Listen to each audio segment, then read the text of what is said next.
great meeting. There's tremendous unity in the Republican Party. We want to see borders. We want to see strong military.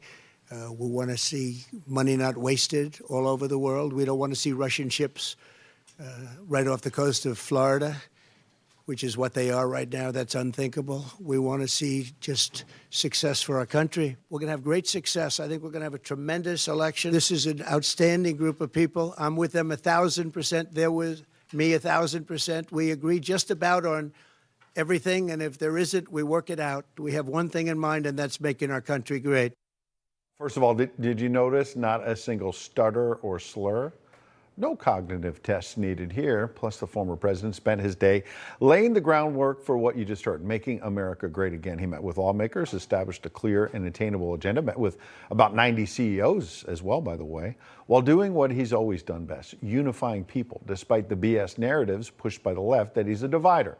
Isn't it remarkable? Here he is, setting the agenda for rebuilding the country when it was just 2 weeks ago tonight, that the mainstream media was dancing on the political grave of Donald J. Trump.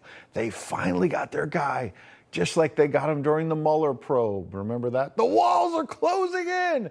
Then 2 fake impeachments that fell apart. They never learned their lesson. He doesn't just come out stronger, all the time. He doesn't just survive, he thrives. But after convicting the former president of 34 sham felony counts in a kangaroo court, they could hardly contain their glee. The liberal talking heads took to the national airwaves, immediately sharing their propaganda to try and brainwash American voters. Watch.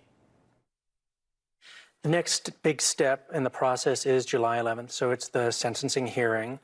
I do anticipate that the district attorney will ask for some sentence of incarceration, and I do think that there's a good likelihood that the judge will impose some sentence of incarceration. The one good thing that happened here is that this case was brought in a state that no Republican controls.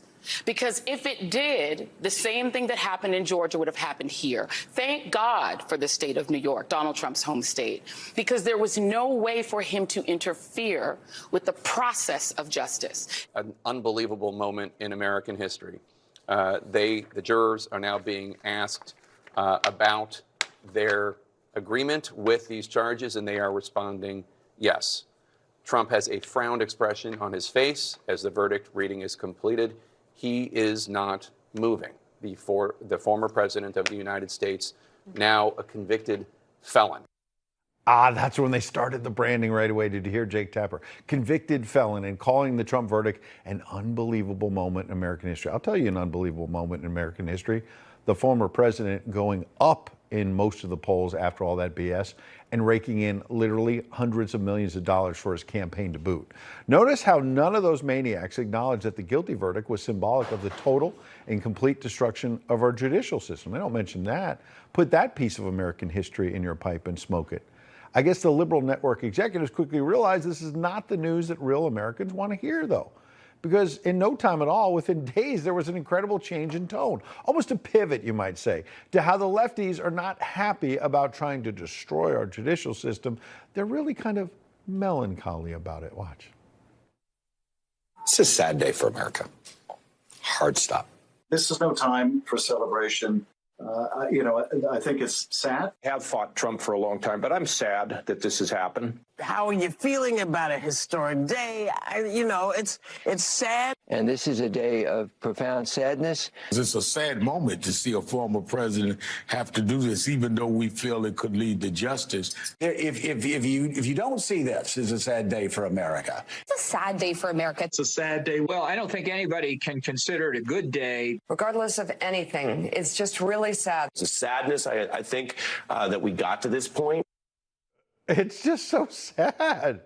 They were full of glee before, and now they're just weeping. How incredible. Nobody is buying what the left-wing media is selling about Donald Trump. Real Americans like you saw right through Biden's terrible, twisted, totalitarian takeover of the DOJ. In fact, 55% of likely voters could not care less about this sham verdict and will not let it impact how they vote in the fall. Basically, Joe, you did all this for nothing.